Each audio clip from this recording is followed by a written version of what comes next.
Senior Chief Aaron Kovac had blood running past his elbow and dripping off his fingers when he pressed the transmit key and heard nothing come back. Not static, nothing. 12 men flattened against rock, 2 ridge lines above them, a medic bleeding out who couldn't treat himself, and a radio that had gone as quiet as a closed door. He said it out loud because somebody had to. "We're so dead." 11 men heard him say it. If you're new here, hit subscribe right now and stay with this story all the way to the end, because what happens next, nobody in that gorge saw coming. And drop a comment telling me what city you're watching from. I want to see how far this one travels. 9 hours earlier, Lieutenant Wren Calloway was mopping a hangar floor. She was 25 years old. She had dark blonde hair that never quite held a shape, pulled back into a ponytail that had gone loose sometime around the second hour, and that she had stopped fixing. Olive drab t-shirt, camouflage utility trousers, boots that had been resoled twice. She was moving a mop across concrete in long, even strokes, and she was doing it well, because she did everything well, and because doing it badly would have given somebody a reason to say something to her. And she had decided 3 weeks ago that she was not going to give anybody a reason for anything ever again. She was on administrative stand-down, day 19. Nobody at Naval Air Station Halloran Point would say out loud what the stand-down was for. The paperwork said pending review of aircrew currency documentation, which was a sentence built specifically to mean nothing. What it actually meant was that 22 days ago, Lieutenant Calloway had walked into the maintenance control office with a folder and a set of dates and pointed out that 4 separate airframes had been signed off as inspected on days when the inspector in question had been on leave in another time zone. She had not raised her voice. She had not gone to anyone's superior first. She had put the folder on the desk of the officer whose signature block sat at the bottom of the routing chain and said she assumed it was a clerical thing and that he'd want to fix it before it became something else. Lieutenant Commander Curtis Meade had thanked her. He had genuinely, warmly thanked her. He had told her that this was exactly the kind of attention to detail the command needed more of. He had walked her to the door with a hand near her shoulder without ever touching it, and he had said twice that he was glad she'd come to him directly. 3 days later, she was grounded. Not for the folder, officially for a currency lapse, an annual qualification that had, according to the system, expired 11 days prior. Wren had flown twice in those 11 days. Both flights had been logged. Both logs had been entered into a system that Meade's shop administered. She had gone to look for them, and they were simply not there anymore, and the person who would have investigated, that was the person who had made them not be there. And Wren had stood in a hallway with that understanding sitting in her chest like something swallowed wrong, and had realized fully and coldly that she had lost before she knew she was playing. So she mopped the floor. 19 days. Here is the part nobody at Halloran Point understood about her, and the part that would matter more than anything else before the night was over. She wasn't sulking. She wasn't waiting it out. She had made peace with the mop on day 2. What she had not made peace with, and what she worked on every single evening in a room nobody checked, was the ground. Because Wren Calloway did not think of herself as a pilot who happened to know some terrain. She thought of herself as a person who knew terrain and happened to have an aircraft. And there was one piece of terrain in the entire archipelago that she knew better than any living human being. And she had never told a single person at that base how she knew it. At 11:40, she walked into a mission brief she had not been invited to. She did it because she had seen the routing on a whiteboard through a doorway on her way past, and because the routing ran a foot patrol through the eastern approach of Ravenglass Gorge on a late afternoon schedule, and because there was a specific fact about Ravenglass Gorge in the late afternoon that she was fairly sure nobody in the room knew. 12 SEALs and 4 staff officers turned around when the door opened. She was in the olive t-shirt and the camo trousers. No flight suit, no patch, no reason on earth to be standing there. She knew exactly how she looked. She had thought about it in the hallway for 4 seconds and had decided that looking stupid was cheaper than staying quiet, which was a calculation she had made once before in her life and gotten wrong by 4 minutes. "Sir," she said to Meade, "your patrol window puts them in the throat between 1700 and 1900. Meade smiled at her. That was the thing about Meade. He smiled first always, and the smile was warm and unhurried, and it made every subsequent word land as reasonable. "The throat," he said. "That's Ravenglass. That's what the aircrew call it. That's what I call it. And what's the concern, Lieutenant?" She told them, She told them that the ice field to the northwest dumped cold air down the shoulder of the gorge in pulses that the pulses didn't show on the forecast product because the forecast product sampled at rim altitude, and the phenomenon lived below the rim that between roughly 1700 and 1900 in this part of the season, the katabatic flow set up hard enough to make rotary wing extraction from the gorge, floor, a coin flip, and fixed wing support below the rim functionally impossible for anyone who hadn't flown it. She said that the corridor was a place where you could put men in and then discover you had no mechanism to take them out. The room was quiet while she said it. Not respectfully quiet, the other kind. Meade let it for a beat and a half. He was very good at the beat and a half. Lieutenant Calloway, he said, how many hours do you have in theater? 410. And how many of those are combat sorties as opposed to depot ferry and functional check flights? She didn't answer because he already had the number and everybody knew he already had the number, and because the truthful answer was one that could be made to sound like almost nothing if you shaped it correctly, and he was going to shape it correctly. Because my understanding, Meade said pleasantly, is that you are at this moment not qualified to fly at all. And I don't say that unkindly. I say it because we have 12 operators in this room who need to hear weather from a meteorologist, terrain from an intel shop, and risk from the people who carry the risk. Not from and here he did something with his hand, an apologetic little gesture, not from a taxi driver in a flight suit. And you're not even wearing the flight suit. Somebody laughed. It wasn't cruel laughter. That was the thing that got under her ribs and stayed there. It was easy laughter, the kind men make in a room when someone has broken a small tension neatly, and it went around the table and touched almost everybody. And Wren stood there in her olive t-shirt with her loose ponytail and let it go over her like weather. Almost everybody. Senior Chief Aaron Kovac did not laugh. Kovac was 41 gray, coming in at the temples, 11 years of this, and he was looking at her the way you look at a gauge that's reading something you don't like. He had heard the specificity in what she said. Katabatic pulses sample altitude rotary extraction as a coin flip that was not somebody repeating a weather brief. That was somebody who had been there. He looked at her for 2 full seconds. And then he looked back down at his notebook and said nothing at all. That was the moment, not the laughter. Kovac would come back to this exact 2 seconds for the rest of his life, and he would come back to it with a specific and permanent nausea because he had known and knowing had cost him nothing, and he had spent it on nothing. Thank you, Lieutenant, Meade said. We'll take it under advisement. She left. She did not go back to the mop. She went to a supply annex on the north side of the field where she had a folding table and a chart case that nobody had ever asked her about, and she opened the case and she took out a chart of Ravenglass Gorge that was not a Navy product. It was hers. She had drawn it. There were 11 overlays. There were wind vectors marked at 4 altitudes and 3 times of day with confidence notations in her own shorthand. There were rock formations annotated by shape and by how they behaved acoustically. There were 24 points marked with a symbol that meant cover for 1 man and 9 marked with a symbol that meant cover for 4. There was a line down the center of the gorge floor with elapsed times written along it in minutes, and the times were not flight times.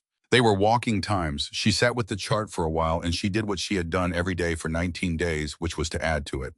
She had a new observation from the previous week about how the pulse behaved when it hit the eastern bulge, and she wrote it down carefully in the margin.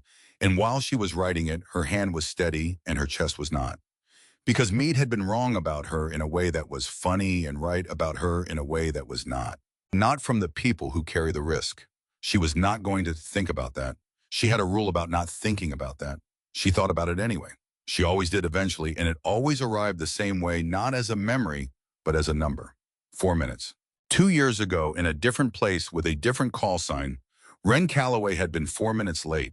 There had been a man on the ground named Teague Corman, 28, who liked terrible coffee and had a laugh you could hear through a bulkhead, and there had been a hold placed on her launch by a duty officer who was following the checklist correctly, and there had been 4 minutes, and at the end of those 4 minutes, there had been a rock face with something on it that used to be Teague. She had never said his name out loud since. Not once, not in the debrief where she had said the priority casualty, not to the chaplain who had waited, not to her sister on the phone. She had done something else instead. She had gone out and started learning ground. Not because it fixed anything. It fixed nothing. But because a person can only carry a specific kind of grief by turning it into a specific kind of preparation, and Ren had understood at 23, sitting in a room with her hands flat on a table, that she was never going to be able to stop the world from putting men in bad places. The only thing she could control, the only thing was whether when they were in one, she was already the person who knew the way in. She had told nobody that. It sounded insane out loud. It sounded like a woman building a cathedral out of guilt. So she kept it in a chart case in a supply annex, and she mopped the floor. And at 11:40, she had walked into a room and offered the single most valuable piece of information at Halloran Point. And a man had made a joke about a taxi driver, and 12 operators had laughed. At 16:10, Bravo Element stepped off. Nobody called it a mission. They called it a walk. The routing was a coastal presence patrol along the eastern rim and down through the lower gorge. The kind of task you hand to an experienced element when the actual work is elsewhere, and somebody needs a line item that says the area was covered. Kovac had run it 8 times in 14 months. Twice at night, once in weather that made the last 2 miles genuinely unpleasant. Nothing had ever happened. Petty Officer Second Class Ili Marchetti was 23 and had been on the team for 7 months and was carrying more water than he needed because he had been made fun of once for carrying too little. He was walking forth. He was thinking about a girl in Norfolk who had stopped answering. He was, by his own later admission, bored. Petty Officer First Class Danny Okonkwo was the medic, 29, and he was walking 6th, and he had a photograph in his left breast pocket of a 4-year-old named Junie holding a plastic dinosaur like a trophy. He touched the outside of the pocket about once an hour without noticing he was doing it. He had a habit on patrols like this one of narrating the terrain quietly to himself in a running deadpan, and 3 or 4 of the guys had learned to walk near him just to hear it. At 1826, Okonkwo said something about the scree slope that made Marchetti laugh out loud. At 1834, the first belt-fed weapon opened up from the North Ridge Line. Here is what took 90 seconds. Kovac's element had eyes on 4 individuals on the eastern approach when the shooting started, and the 4 individuals were not the problem. The 4 individuals were a fixed point that everybody's attention had gone to, which was the entire purpose of the 4 individuals. The actual problem was on both ridgelines simultaneously in prepared positions with interlocking fields of fire that covered the only 2 pieces of ground in the lower gorge where a 12-man element would naturally go to cover. They were not surprised. They had been waiting, and they had been waiting in the right places. Kovac understood this in the first 8 seconds, and he understood it before he understood anything else, and the understanding arrived as a specific physical sensation in his stomach, because a man with 11 years does not need to reason his way to this was set up. He simply knows the difference between people who found you and people who were expecting you. He got 7 men behind the western bulge. That was luck, and it was also the only thing he did right in the first minute, and he would say so later. Okonkwo went down at second 41. He went down first. The medic. Out of 12 men moving in a strung-out file across broken ground with 2 elevated positions and 30-plus shooters and 100 meters of frontage, the first man they put on the deck was the one carrying the blood kits. Kovac saw it happen, and he heard himself say a word he did not remember choosing. Then he was moving, and Marchetti was moving with him, because Marchetti didn't know enough yet to know he shouldn't. And the 2 of them got Okonkwo by the drag handle and got him 20 feet that felt like a mile. And when they got him behind, Rock Kovac put his hand on the inside of Danny's thigh and felt the pressure come up against his palm in a rhythm. And the rhythm was the wrong rhythm. And Kovac knew exactly what that meant because Okonkwo had taught him what it meant during a class in a hangar bay 14 months ago. Femoral. Danny. Kovac had his knee on it and his whole weight behind the knee. Danny, talk to me, what am I doing? Okonkwo's eyes came around. He was already gray at the mouth. And he did the thing that Kovac would tell exactly 2 people about for the rest of his life, which was that Danny Okonkwo, with his own femoral artery open, looked down at Kovac's hands and started teaching. Higher, he said, not the wound, higher, above it. His voice was thin, but it was flat and it was steady, the same voice he used in the hangar bay. Tourniquet, high and tight.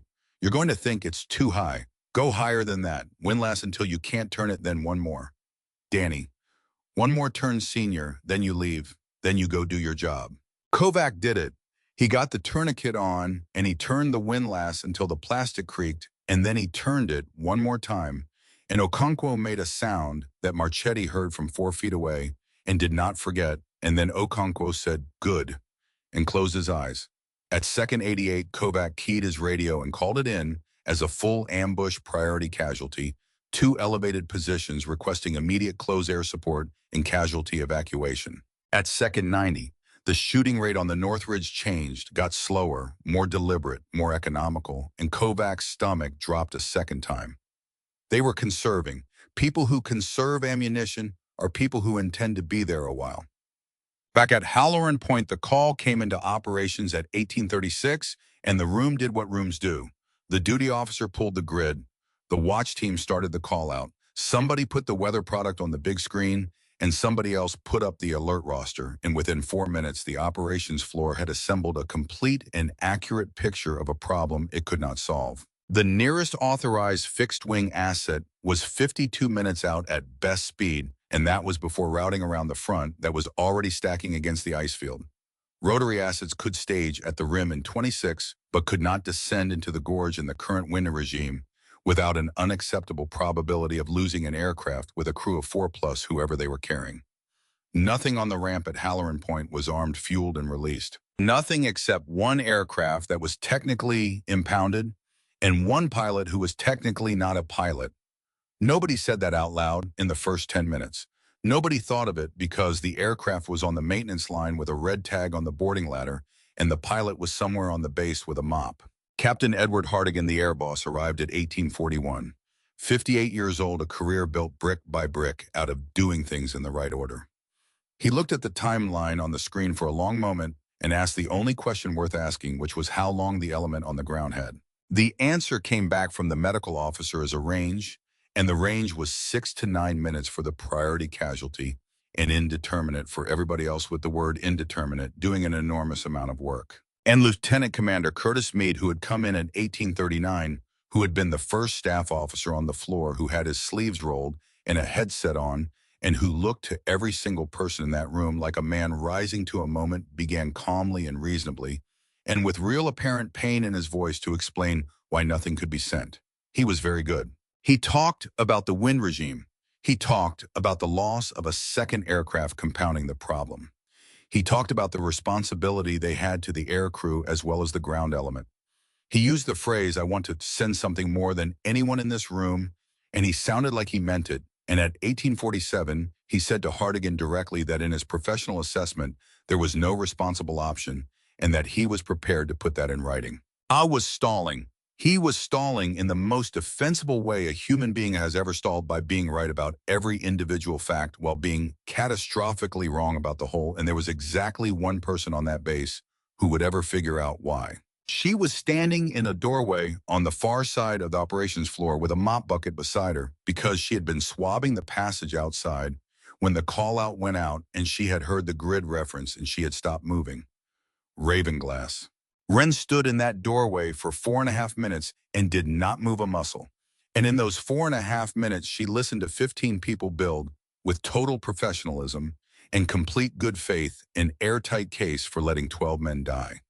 She heard no responsible option. She heard 52 minutes. She heard the medical officer say 6 to 9. And then she heard Hartigan say the words she had been waiting 19 days and 2 years to hear somebody say.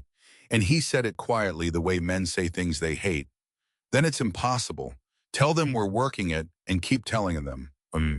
Wren Calloway set down the mop. She would think about that afterward, that it was the mop she remembered setting down, not the decision, because there hadn't been a decision.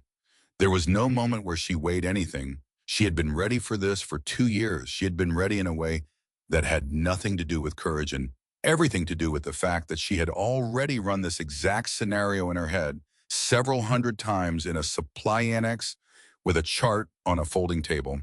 And when a person has done that, what looks from the outside like an instant of extraordinary resolve is on the inside just recognition. Oh, she thought, it's this one. She was already walking. Scone. She did not go to Hartigan. She would explain that later, and nobody would fully accept the explanation. But the explanation was true. Hartigan would have had to say no, because Hartigan was a man who said what the situation required, and the situation required no. And once he said it out loud, he would have had to enforce it. She was not going to make him do that. She went to the flight line. There were two A-10s at Halloran Point, and one of them was in pieces. The other one was hers for 2 years, the same airframe, the same cockpit, the same 11 small imperfections. She knew the way. You know a person's walk from behind, and it was sitting on the maintenance line with a red tag hanging off the boarding ladder, an aviation machinist's mate first class Marisol Duke, standing under the left wing with a flashlight in her teeth. Duke was 34. She had been Wren's crew chief for 2 years. She had over those 2 years formed a private and unshakable opinion about Lieutenant Calloway that she had never once expressed to another human being, and the opinion was this: that woman is going to do something someday, and I want to be standing next to the airplane when she does. She took the flashlight out of her teeth when she saw Wren coming across the ramp in the olive t-shirt at a walk that was not a walk. No, Duke said. Mari, I know what happened. I've got the net on, and no.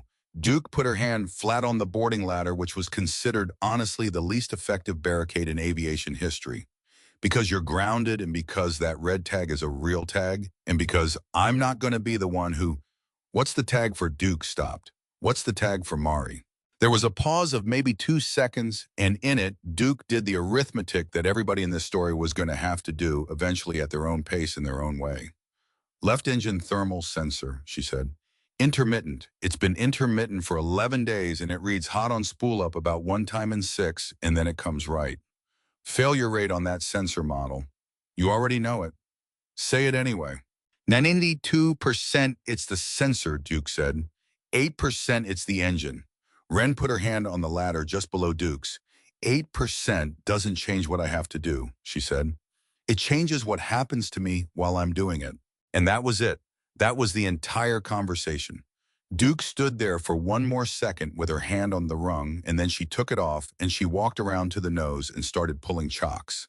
And she did not look back up because she did not entirely trust her own face. You never saw me, Wren said, climbing. Ma'am, I'm going to say I saw you, Duke said. Every bit of it, in writing, but I'm going to say it after.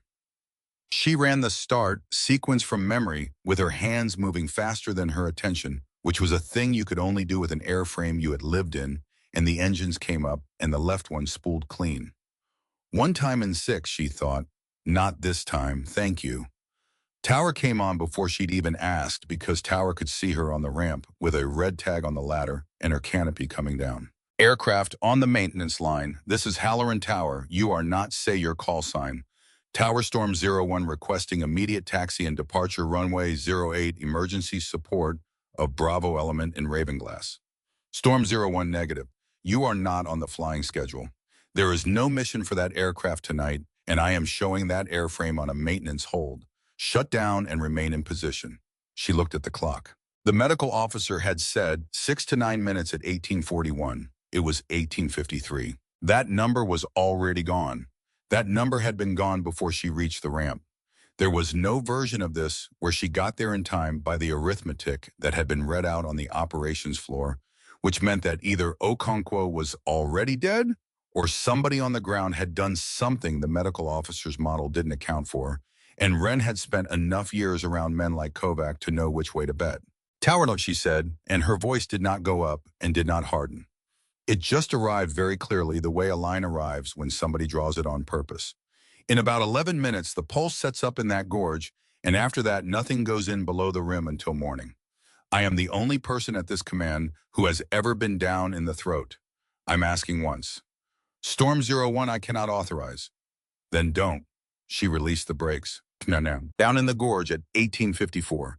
Senior Chief Aaron Kovac was doing the only thing left to do, which was moving his people west across ground that would not permit it while trying to keep a man alive who was not going to stay alive. Marchetti had 11 rounds. He knew he had 11 rounds because he had been counting them out loud, which he did not know he was doing. He had been doing it since about minute 6. Every time he fired, he said the number quietly on an exhale. 14, 13, 12, and Petty Officer Reyes, 4 feet to his left, had heard every single one and had not said anything about it because there was nothing to say about it. And because Reyes had noticed that his own hands had stopped shaking around the time Marchetti's counting started, which was the sort of thing about human beings that you could not design and could not explain. 11, Marchetti said. Kovac had already tried Command 4 times. Command kept telling him they were working it. He had stopped believing that at 1848, and he had stopped saying so at 1850 because the men could hear him. He got them behind the western bulge, all of them. Okonkwo dragged the last 30 feet by Marchetti and Reyes with his tourniquet biting, and he did a count and got 12, and for about 40 seconds, he let himself feel something close to competence. Then he put his hand down on the ground to push himself up, and his palm came down on metal. It was the edge of a crate, half buried in the scree wedged where a slide had put it, and it was not a rock, and it was not debris. It was a shipping crate with corner banding on it and a stencil across the top that Kovac could read with his fingers in the dark, because he had loaded 10,000 of them in his life. Base issue. Halloran point marking format. He stared at it for 4 seconds. And then Aaron Kovac lifted his head and looked up at the North Ridgeline, where 30-plus prepared shooters were sitting in positions that covered the exact 2 pieces of cover his element would naturally have gone to on a routing that had been briefed at 11:40 that morning, in a room with a whiteboard, and the entire shape of the night rotated 90 degrees and locked into place. They had not been ambushed for being there. They had been ambushed for walking past something. And somebody had known where they'd be walking. "Senior," Marchetti's voice from 3 feet away. "Senior, what is it?" Kovac keyed his radio. He did not call command. He put it on the element net so that 11 men and nobody else would hear him. And he said, "Nobody transmits our position on the command net again. Not to anybody. Not for any reason. Do you copy?" There was a silence on the net of about 2 seconds. Then 11 voices came back one after another, and not one of them asked him why. That was the moment Kovac aged. At Wainhate 57, the call went out from Halloran Point Tower to the operations floor that an unauthorized aircraft was rolling.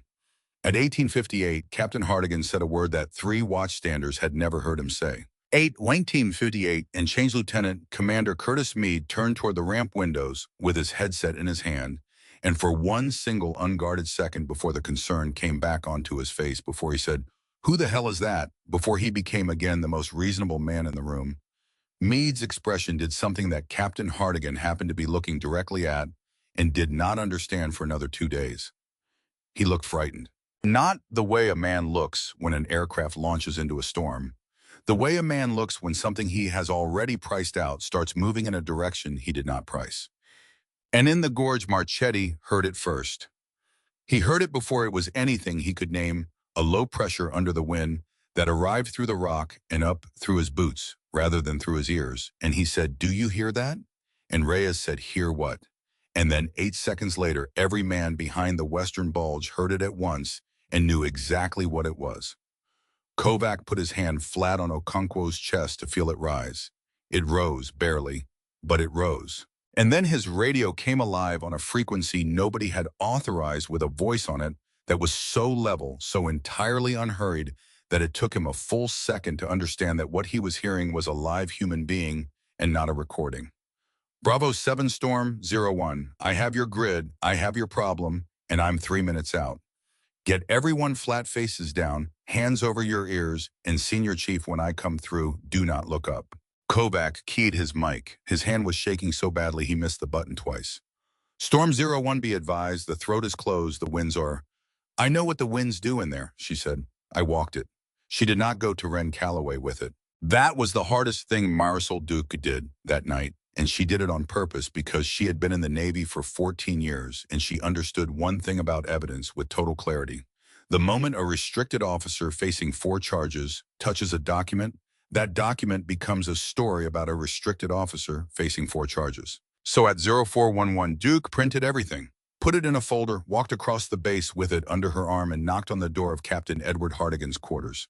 Hartigan opened it in a T-shirt with his reading glasses pushed up on his head and a face that had not slept. AD1. "Sir, I need 11 minutes, and I need you to not send me to my chain of command." Hartigan looked at the folder. "Come in." She laid it out on his table in the order she had found it, because she was a maintainer, and maintainers troubleshoot in sequence. 4 airframes, 4 sets of inspection signatures that Lieutenant Calloway had flagged 3 weeks ago, 4 extended maintenance windows, and then the second sheet. "Sir, this is the base vehicle log for those same 4 windows. Not aviation. Groundside. I pulled it because I wanted to see who was working when those signatures got made." Well, Hartigan put his glasses down. These are movements on the eastern shoulder, he said. Yes, sir. There's no road on the eastern shoulder. There is, sir, Duke said. It's just not on anything we publish. Hartigan sat down slowly. Sir, I want to be careful here because I'm a first-class petty officer, and I know exactly how far outside my lane I'm standing. But I've done this arithmetic 4 times, and it comes out the same every time. On 4 separate days, 4 aircraft were taken off the schedule on paper for maintenance they didn't need. On those same 4 days, base logistics vehicles made round trips up a road that doesn't exist to a place we can't see. And the man whose shop administers both of those systems is the man who buried Lieutenant Calloway's report about it and had her grounded 11 days later. Hartigan did not say anything for a long time. AD-1, he said finally, do you understand what happens to you if you're wrong? Yes, sir. Do you? Sir, 12 guys came home tonight because a woman I work for made a decision that's going to end her career, Duke said. I already know what it costs. I've been watching the price get paid all night. Hartigan picked up the vehicle log. Who else has seen this? Nobody. Then nobody else does, he said. Not Calloway, not the SEALs, not legal.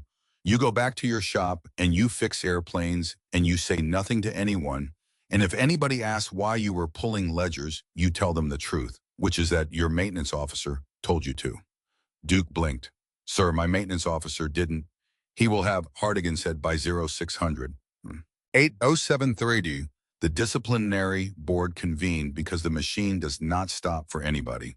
It convened in a conference room with 11 people in it, and it convened on schedule, and Ren Calloway walked in wearing a service uniform for the first time in 19 days and sat down where she was told to sit.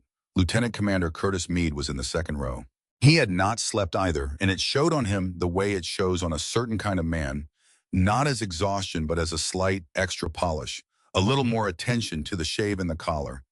The compensating tidiness of somebody holding a shape together from the inside. He looked at Ren when she came in and gave her a small nod. Sympathetic, almost kind. She looked back at him for exactly as long as courtesy required and no longer, and she thought with a calm that surprised her, you sent me to Cape Alden.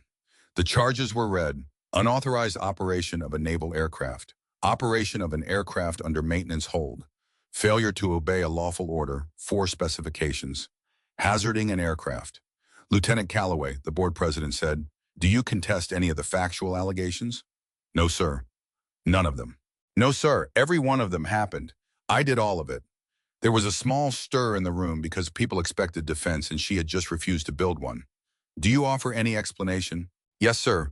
12 men were in Ravenglass Gorge. The priority casualty had 6 to 9 minutes. The nearest authorized asset was 52, and I was the only person on this base who could get into that terrain. She kept her hands flat on the table. That's an explanation, sir. It's not an excuse. I'd like the board to write both of those down separately. Meade shifted in his seat, and then he did the thing he had come to do, and he did it beautifully. Sir, he said, if I may, as the operations officer, I want to speak in mitigation for the lieutenant. Every head turned. Commander, I don't want anyone in this room to think the staff is here to bury her. Meade's voice was warm and slightly rough. A man moved. What Lieutenant Calloway did last night was brave. It was also, I have to say honestly, the product of a pattern I've been concerned about for some time. A young officer with unusual gifts and a real difficulty accepting the constraints the rest of us operate inside. I flagged that concern 3 weeks ago. I flagged it in writing. He paused and his eyes went to Ren, and they were genuinely sad. I'd asked the board to consider that last night was not an aberration. It was the predictable outcome of a pattern that this command failed to correct in time. That's on us as much as her. It was masterful. In 90 seconds, he had recast the flight from heroism to symptom, established himself in the record as the man who saw it coming, explained the grounding retroactively, and done all of it while appearing to defend her. Ren sat there and understood that she was watching a man kill her career with sympathy, and that he was going to succeed, and that there was nothing she could say that wouldn't sound exactly like the pattern he had just described. The board president said, "Thank you, Commander." No? That's noted. And then the door opened. Senior Chief Aaron Kovac came in with his arm in a proper sling and 11 men behind him. Not 10, 11 because Reyes had gone to the clinic at 6 in the morning and helped a corpsman put Danny Okonkwo in a wheelchair and rolled him across the base with an IV pole strapped to it, and Okonkwo was at the back, gray as ash, awake in there. The board president stood up. "Senior Chief, this is a closed proceeding." "Yes, sir, I'm aware." "You are not on the witness list." "No, sir, I asked to be, twice. Last night at 18 minutes past midnight, and again at 0600. Kovac did not move from the doorway. "Sir, I'm not going to make a scene, and I'm not going to disrupt your board. I'd just like to say 4 sentences and then I'll leave. And if you tell me no, I'll leave now, and I'll write them down instead and send them to every officer in the chain until somebody reads them." The president looked at Hartigan. Well, Hartigan, sitting at the end of the table, said, "Let him talk." Kovac came in 3 steps. "Yesterday morning at 11:40, Lieutenant Calloway walked into our brief and told us exactly what was going to happen in that gorge at what time and why. Nobody in this room asked her to do that. She wasn't invited, she wasn't qualified on paper, and she had absolutely nothing to gain by it." He looked at the row of chairs, at Meade. "She was told she was a taxi driver in a flight suit. People laughed. I was in that room and I heard the specificity of what she said, and I knew she'd been down in that terrain, and I didn't say a word because it was easier not to." His jaw worked. 8 hours later, I had my hand inside a man's leg." Somebody in the second row breathed out. "Sir, here's my 4 sentences. 12 of us walked into Ravenglass. 12 of us came out. Every regulation on that charge sheet is real, and I'm not asking you to pretend it isn't. But whatever this board decides, there are 12 men on this base who are going to spend the rest of their lives knowing exactly what she did and exactly what it cost her. And that doesn't go away when you close the folder." He reached into his pocket. He put a trident on the table in front of Ren Calloway.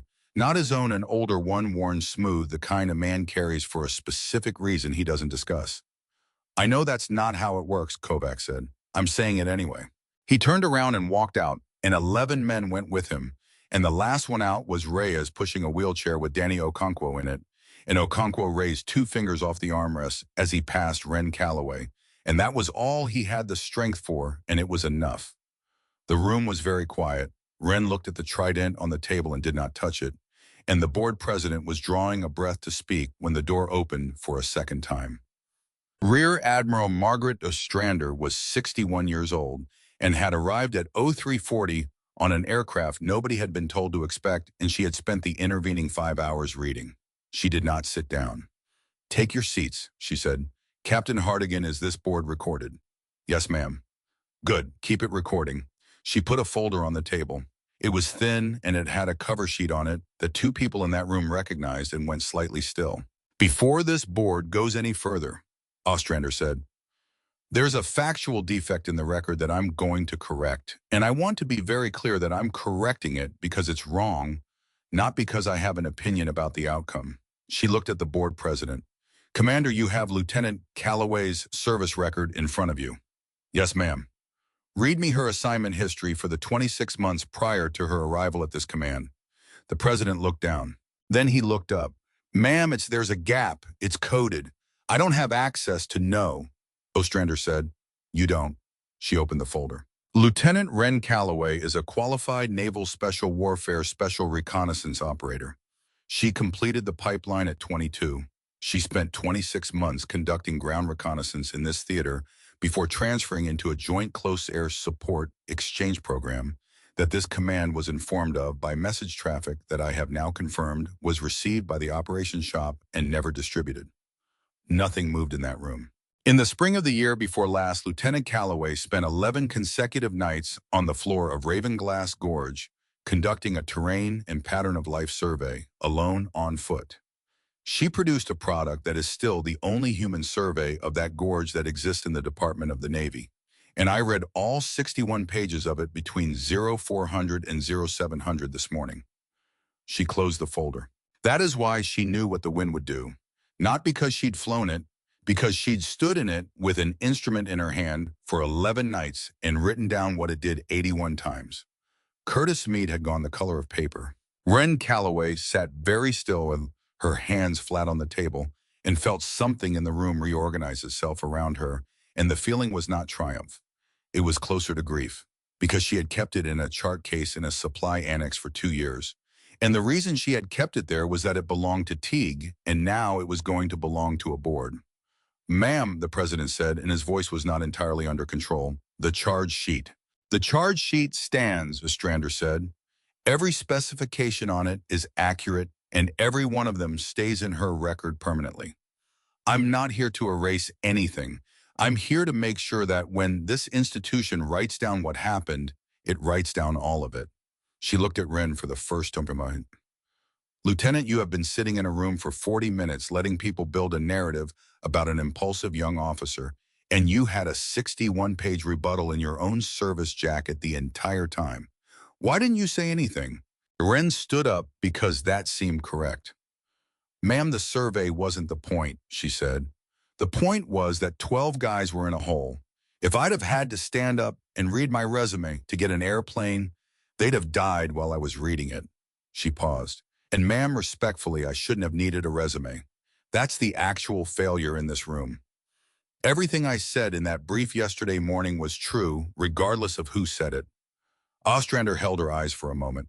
That she said is the first accurate thing anybody has told me since I landed. The board recessed at 0906.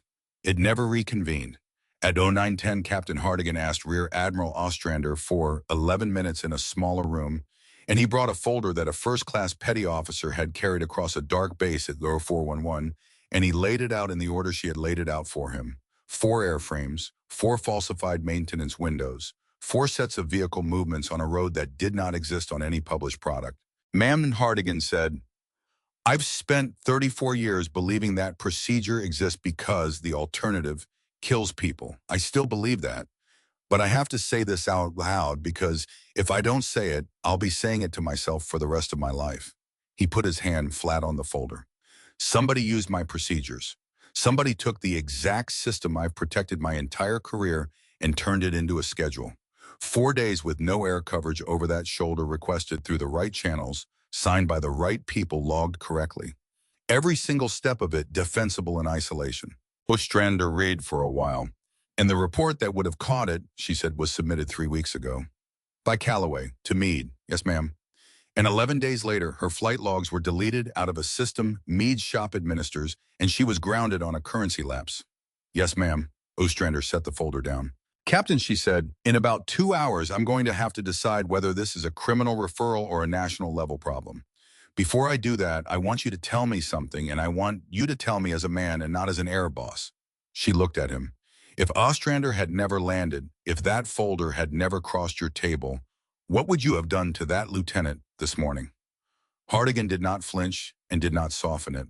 I'd have ended her, he said, cleanly by the book, believing I was right, and I'd have gone home and slept. Thank you, Ostrander said. That's why I asked. At 1:40, a survey aircraft overflew the eastern face of Ravenglass Gorge. The terrace was empty, not abandoned, cleared, 19 containers, the fuel bladders, the truck, gone in under 15 hours off a road that did not exist in weather, that had only broken at dawn.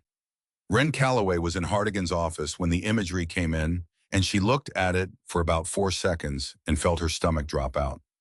Ma'am, she said to Ostrander, somebody made a phone call. Yes. Between about 2100 last night and first light this morning, somebody in this building told them we had pod imagery of that terrace, and they moved 19 containers up a mountain road in the dark. She turned from the screen. That's not a leak. A leak is passive. That's an operator. That's somebody who knew what we had, knew how fast we'd move, and beat us by about 6 hours. Hartigan said quietly, AD-1 Duke logged the pod removal on paper at 2104. Commander Meade asked a second class about it at 2116. Wren turned all the way around. 12 minutes, she said, 12 minutes. And Wren Calloway sat down in a chair without being invited, which she had never done in her life, because the last piece had just landed, and it had landed hard. Sir, she said, ma'am, I want to say something, and I want to say it while it's still ugly in my mouth. She looked up. I set that up. I told Mari to log it in the open. I wanted him to know we had it because I wanted him to move fast and make a mistake. She swallowed. He did move fast. He made 0 mistakes, and 19 containers walked. Ostrander said, Lieutenant, no ma'am, let me finish it because it changes what we do next. Wren's voice was steady and her hands were not. I've been treating him like a coward with a spreadsheet, a man who buried a report to save his numbers. That's who I've had in my head for 3 weeks. But a coward doesn't clear a terrace in 15 hours in the dark. A coward doesn't look at my fuel state and pick 78 miles. She looked at Hardigan. He's not covering something up, sir. He's running something. There's a difference, and I got it wrong for 3 weeks, and it cost us the evidence. Nobody said anything. Then Ostrander said, "How much of a difference, ma'am, an operation that can move 19 containers overnight isn't a man with debts. It's a network with a schedule, and a network with a schedule needs the same thing every time, windows with no eyes on them." Ren stood back up. He built those windows out of maintenance paperwork, 4 of them that we know about. "Ma'am, I'd like to know how many more are on the calendar." Hardigan was already reaching for a phone. Disastum. It took 40 minutes, not 4 windows, 9 going back 14 months, 9 sets of aircraft grounded on paper for maintenance that never happened on 9 days when base logistics vehicles made round trips up a road nobody had surveyed. 9 periods of no air coverage over the eastern shoulder of Ravenglass Gorge requested correctly, approved correctly, and logged correctly. And a 10th window already submitted, already approved, sitting in the system for the day after tomorrow. Hardigan read it twice. "There's a patrol scheduled against it," he said. The room went entirely still. "Say that again, sir," Wren said. "There's a foot patrol on the calendar for the day after tomorrow. Eastern Rim and Lower Gorge, 12-man element." He looked up. "It's Charlie Element. They're new in theater. They arrived Tuesday." Wren Calloway stood in the middle of that office and felt something happen to her that had not happened in 2 years, which was that the number came back. 4 minutes. It came back not as a memory and not as guilt, but as a piece of live information the way it had arrived on a hangar floor at 1853. The previous evening, "Oh, it's this one," and she heard herself speak before she had entirely decided to. "Cancel it," she said. "Lieutenant, sir, cancel the patrol. Right now, today." "And then what?" Hardigan said, and he was not arguing, he was asking. "We cancel the patrol, they see the window close, and everything you just described goes into a hole for 6 months and comes back somewhere I can't see it. And in this meantime, the man who did it retires with a good record and a pension." "Then I don't care, sir." "You will." "No, sir, I won't." Wren's voice finally moved the first time all night and all morning, and it moved maybe half a degree. "I have been 4 minutes late, one time in my life. One time. There is a man's name I haven't said out loud in 2 years, and I'm not going to say it now. But I will tell you both that I have carried that number in my chest every single day since, and it is the entire reason I know what the wind does in that gorge, and I am not—" She stopped and got it back and finished it flat and level. "I am not going to let 12 more men walk down that road so we can watch who shows up." Ostrander had been silent for a long time. "Lieutenant," she said. "Sit down." Wren sat. "You just made an argument I agree with badly," Ostrander said. "So let me make it correctly, and then I'm going to tell you why we're not going to do it." She leaned forward. "You're right that we don't get to use 12 men as bait. That's not a close call, and I'd relieve any officer who tried it. But you've made an error, and it's the same error you made about Meade, and it's the error of a person who's been carrying a number for 2 years." Her eyes did not move. "You've assumed the only 2 options are 12 men walk or nobody does." Wren looked up. "Ma'am, Charlie Element doesn't go. That's decided. It was decided the second Captain Hardigan read the date." Ostrander tapped the sheet. "But the window doesn't close. The routing stays in the system, the aircraft stay grounded on paper, and every piece of that schedule keeps looking exactly the way it looked yesterday. Nobody at this command is told otherwise. Nobody." Hardigan said slowly, "Ma'am, if the window stays open, they run the move." "Yes. And there's nobody on that ground." There will be," Ostrander said, "if the right people volunteer, and if there is a pilot who can get into that gorge in the dark, in weather, without lights, without being heard until it's too late to matter." Wren Calloway sat in that chair and felt everything in her go very quiet. "Ma'am," she said, "I can get in." "I know you can. I read 61 pages of why." Ostrander stood. "What I don't know, and I want you to think before you answer, because I'm going to hold you to it, is whether you can do it in an airframe that took blast damage last night on an engine that this command hasn't cleared with a man in this building who has already tried once to put you in the water." And Wren Calloway said, "Ma'am, that last part isn't a complication." That's the whole reason it works. Ostrander raised an eyebrow. Explain. Because he thinks I'm finished. Wren stood up. He watched me get read 4 charges this morning. He watched a board convene. Whatever else he knows, the grounded lieutenant is grounded, and he knows the only airplane on this base that can fly the throat is sitting on the north hardstand under a mishap seal with a hole in the nacelle. She looked at Hardigan. Sir, I need that seal to stay on. I need everybody on this base, including my own maintainers, to believe that airplane is dead. And I need one person to know it isn't. Hardigan said, Duke. Duke, Wren said. And sir, she's going to have to sign us something false to do it. I'm not asking you for that. I'm telling you it's what I'm about to ask her for. And if she says no, I'll find another way. And if she says yes, I want it on your desk in writing that you knew before she did it. Hardigan looked at her for a long moment. Lieutenant, he said, yesterday morning I'd have relieved you for that sentence. Yes, sir. This morning I'm going to write it down. He picked up a pen. Go ask her. No. Wren found Marisol Duke under the left wing of an impounded aircraft at 12:14 doing nothing because there was nothing she was permitted to do. Mari, ma'am, Duke did not look up. You're not supposed to be within 50 feet of this jet. I know. There's a seal on it. I know. Duke straightened up and looked at her, and something in Wren's face made her set down the rag. Okay, she said. What? 38 hours from now. I need this airplane to fly at night at low level into Ravenglass, and I need every record in this building to say it never left the hardstand. Wren said it without softening any of it. That means the seal stays on the paperwork and comes off the airplane.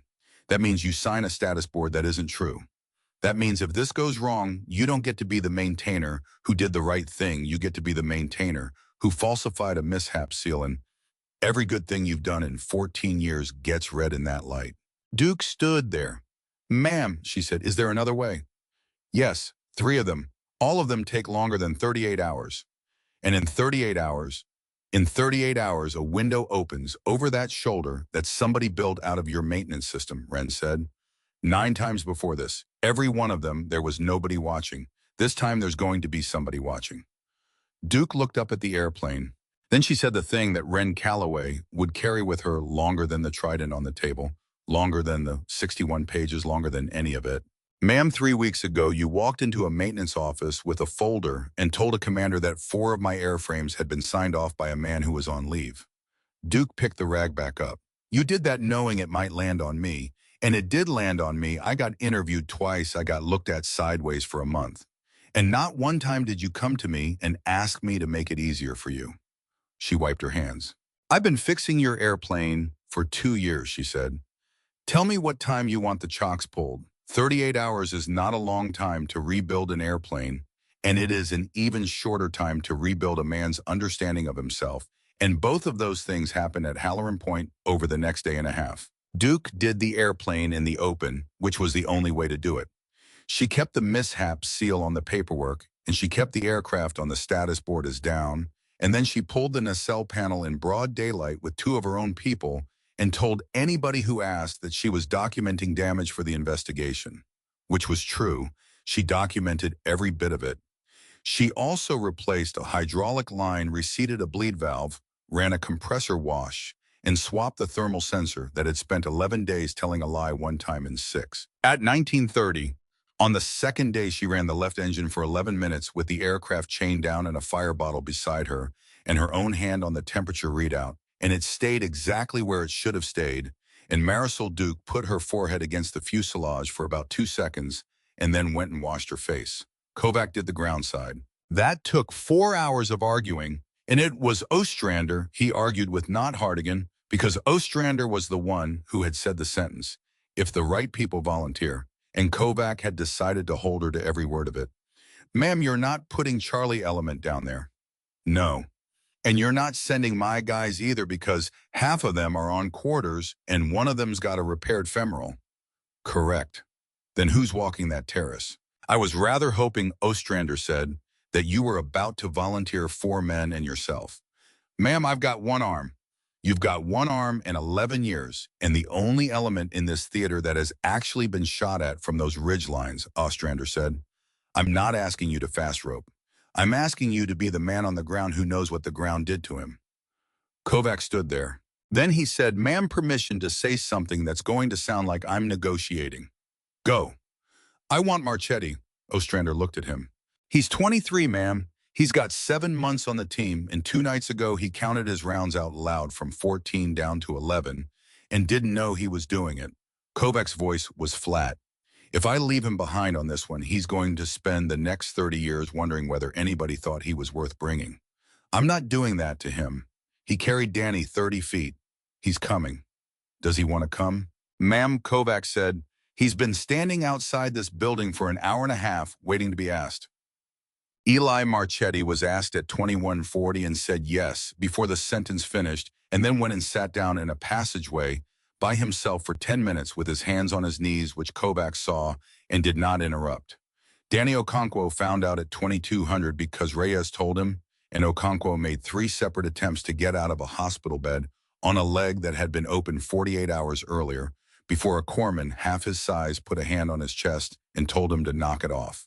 "I'm not asking to go," Okonkwo said. "I'm asking to be in the room." "Which room?" "Whatever room they're in when it's happening. Any room. I don't care if it's a broom closet with a radio." He got the room. Hartigan authorized it personally, which was not a thing air bosses do. And at 0100, on the night of the window, Danny Okonkwo was in a chair in the corner of the operations floor with a leg elevated on a crate and a headset on, doing absolutely nothing except being there. Yes, sir. Curtis Meade spent those 38 hours being helpful. That was the part that got under everybody's skin afterward. He did not go quiet. He did not hedge. He did not start building distance. He came to work early both days. He assisted the mishap investigation. He personally routed 3 documents that made Ren Calloway's charge sheet slightly worse, and he did it with visible reluctance. And twice he said out loud in the hallway that this whole thing was a tragedy and that she'd been failed by the command. At 1730, on the second day, he submitted a leave request for the following week. Hartigan approved it within the hour because denying it would have told him everything. And at 23:20, 42 minutes before the window opened, Curtis Meade drove out to the north side of the field and stood on the ramp for a while looking at an A-10 that was sitting exactly where it had been sitting since the night of the ambush, with a seal on the canopy rail and a red tag on the ladder and a maintenance stand parked beside it. He looked at it for about 90 seconds. Then he got back in his vehicle and drove away, and he did not know, nobody could have known standing where he stood, that the seal on that canopy rail had been cut and re-glued by a first-class petty officer 11 hours earlier, and that there were 400 gallons of fuel in an airplane the status board said was empty. Marisol Duke watched him from inside a darkened hangar the entire time with her radio off and her heart going like a hammer. When his taillights cleared the gate, she keyed the handheld once. "Ma'am," she said, "he came and looked." "How long in 90 seconds? Did he touch it?" "No." Ren Calloway, sitting in the back of the truck in flight gear with a chart on her knees, closed her eyes for 1 second. "Then he still thinks it's dead," she said. "Pull the chocks at 0015. The window opened at 00 Zen. At 06, a base logistics vehicle departed the fuel farm on a routing that was correctly submitted, correctly approved, and correctly logged, and turned east. At 0011, a second vehicle followed it. Kovac's element was already on the eastern shoulder, 4 men and a senior chief with one arm sitting in rock that Ren Calloway had marked on a chart 2 years earlier with a symbol that meant cover for 4. They had walked in from a drop 3 miles out, which had taken them 5 hours, and they had not used a light one time.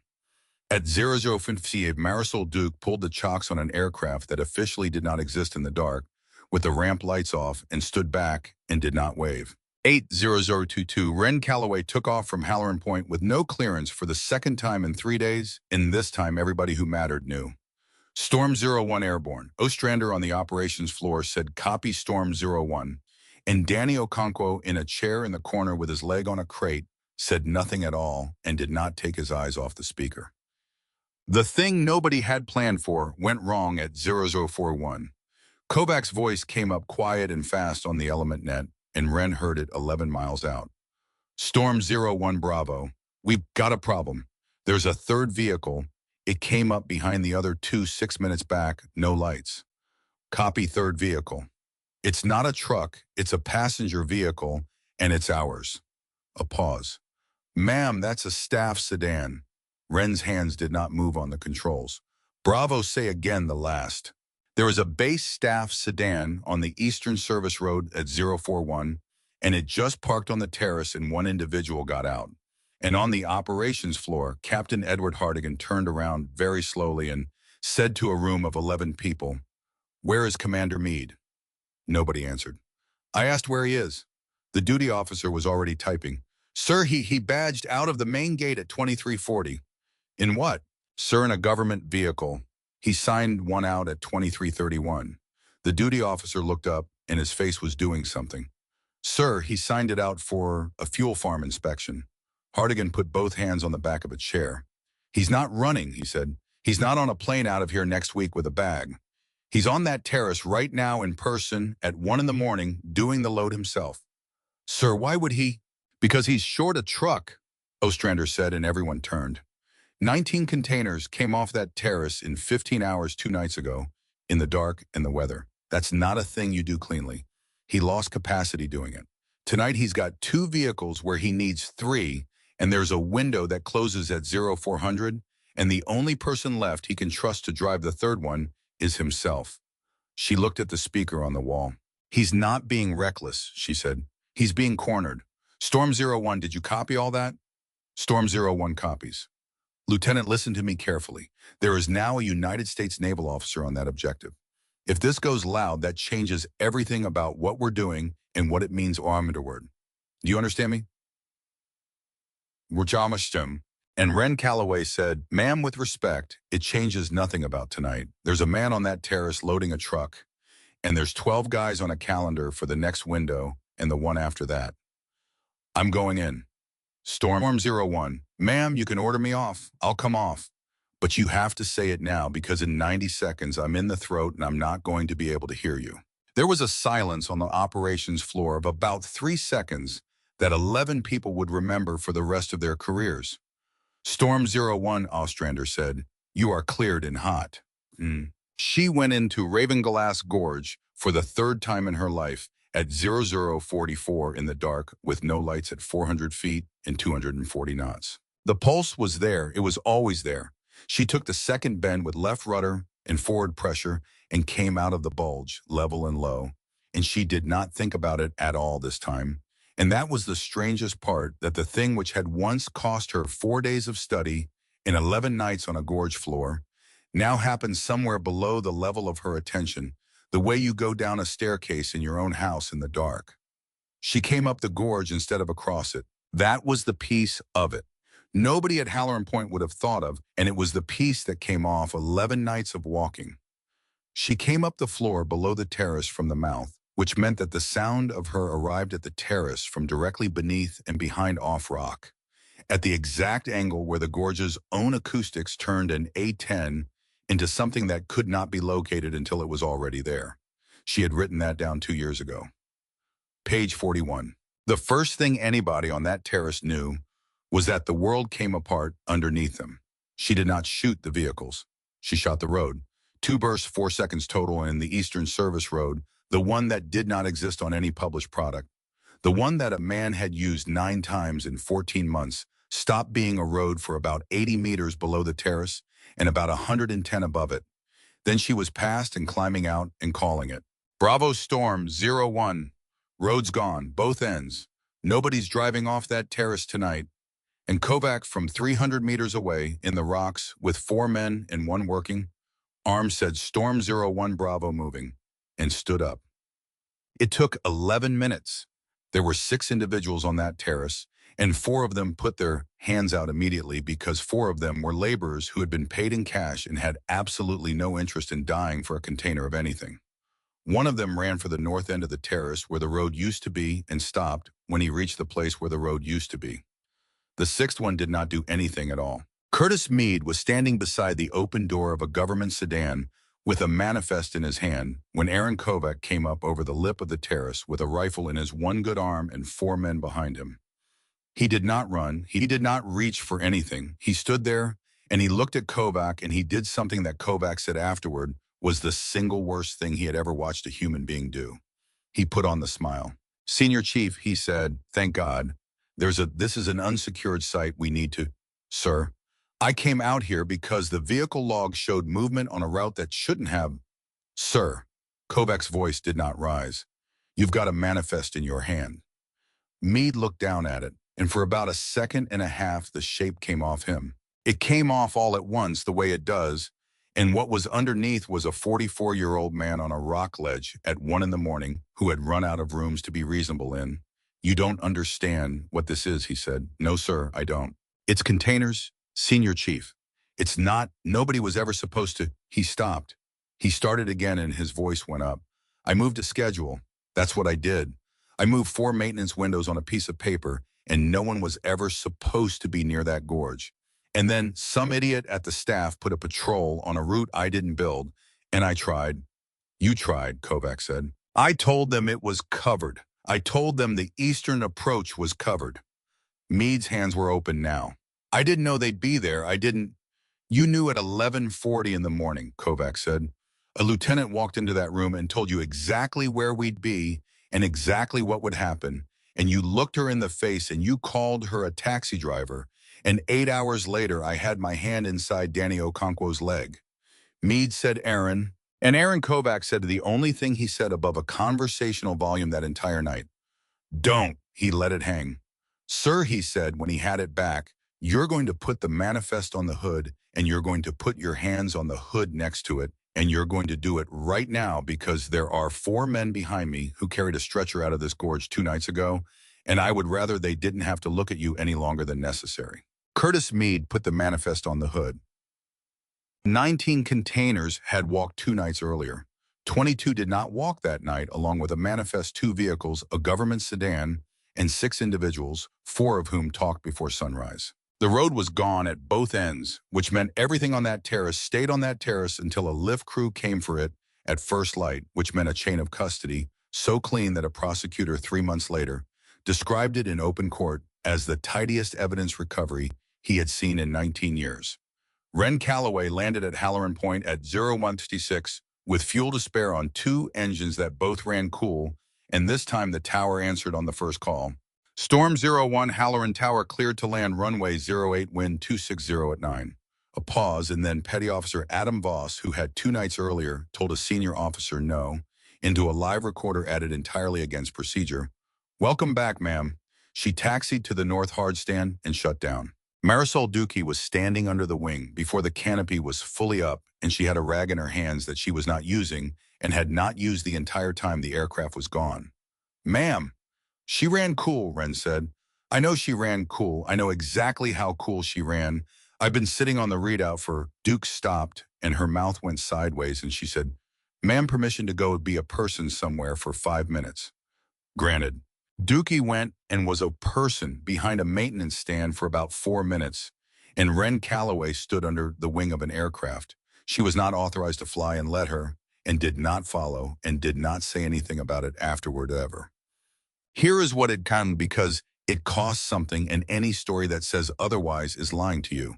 The charges stayed. All 4 specifications from the first night went into Lieutenant Ren Calloway's record permanently with findings, and they will be there when she is a commander, and they will be there when she retires. Unauthorized operation of a naval aircraft, operation under maintenance hold, failure to obey, hazarding an aircraft. Nobody erased a single word of it, and Ren never asked anybody to. Ma'am, I'd rather it stayed, she told Ostrander in an office on the 4th morning. If it goes away, then what it says is that it's fine to do what I did as long as you're right, and it's not fine. It's necessary sometimes, and it's never fine, and those 2 things have to sit next to each other in writing, or the next person reads it wrong. Ostrander said, You realize this ends your competitiveness for command. Yes, ma'am.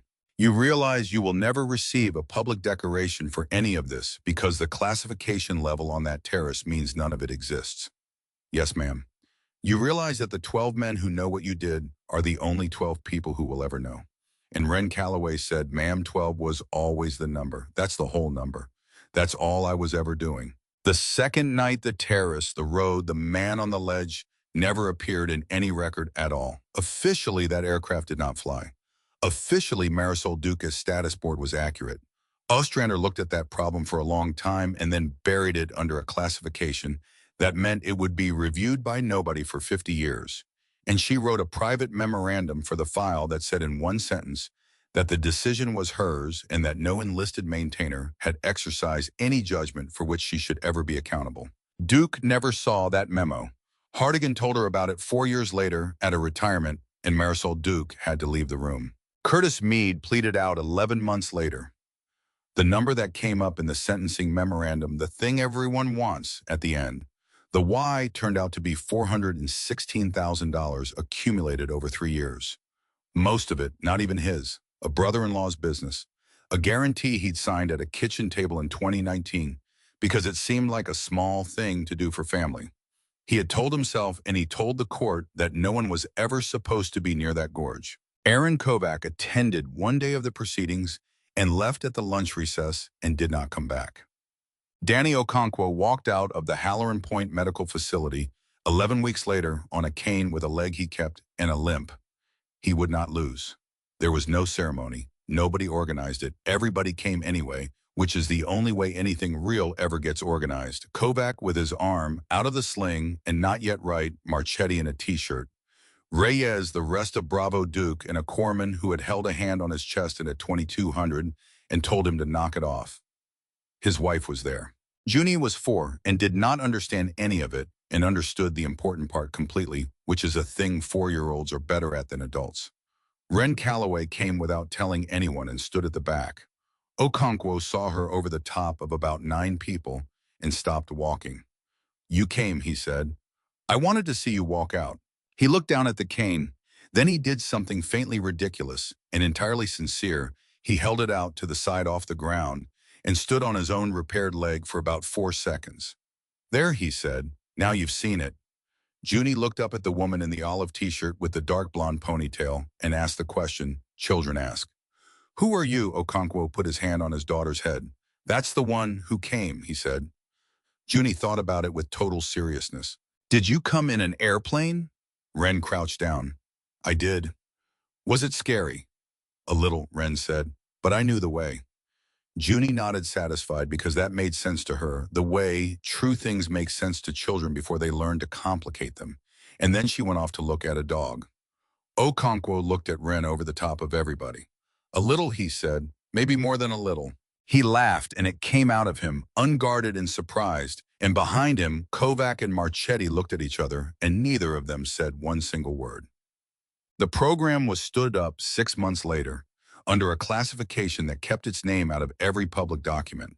It was small, 14 people across 4 commands, each of them assigned a piece of ground that nobody flew and nobody surveyed, with a charter, a budget line standing authority, and one very specific instruction written into the founding document by Rear Admiral Margaret Ostrander herself. The operational judgment of the designated specialist is presumed sufficient and does not require relitigation at the time of employment. Which meant, in plain English, that the next time somebody like Ren Calloway said the gorge closes at 1700, the room had to start from the assumption that she was right. She was the first assignment. The paperwork on it was signed by Captain Edward Hartigan, who had 90 days earlier sat at the end of a table fully prepared to end her, and who said exactly one thing to her when he handed it over. "Lieutenant, I want to tell you what I got wrong because if I do not say it out loud, I'll spend the rest of my life explaining it to myself." He kept his hand on the folder. "I spent 34 years believing that procedure protects people. It does. I still believe it. What I never once considered, not once in 34 years, is that a procedure only protects people if there's someone in the room willing to be a pain in the ass about it." He slid the folder across. "You were the pain in the ass. I called it a discipline problem. It was the safety system working, and I was the failure in it." Ren took the folder. "Sir," she said, "you sealed the tower tapes at 0400 on the worst night of my life when everything you knew said I was the problem. That's the only reason any of the rest of it happened." Hartigan almost smiled. "Go learn some ground, Lieutenant." Duh. She flew out of Halloran Point on a Tuesday morning with a chart case in the seat beside her and a heading that took her northeast toward a range of terrain 300 miles out that had 11 pages of notes on it and needed 60. Somewhere behind her, a trident sat in the bottom of that chart case wrapped in a cloth where it had been since a senior chief put it on a table and said, "I know that's not how it works."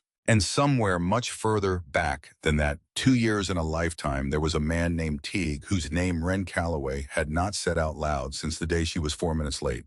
She said it that morning, out loud in the cockpit, alone once. And then she put her hands on the controls and turned toward a ground that nobody had learned yet. So that the next time the weather closed and the radios went quiet, and 12 people ended up somewhere the maps called impossible, the answer to who could get to them would already be written down in her handwriting on a chart she had walked before she ever flew it. She had gone in once because nobody else could. She spent the rest of her life making sure that was never the reason again.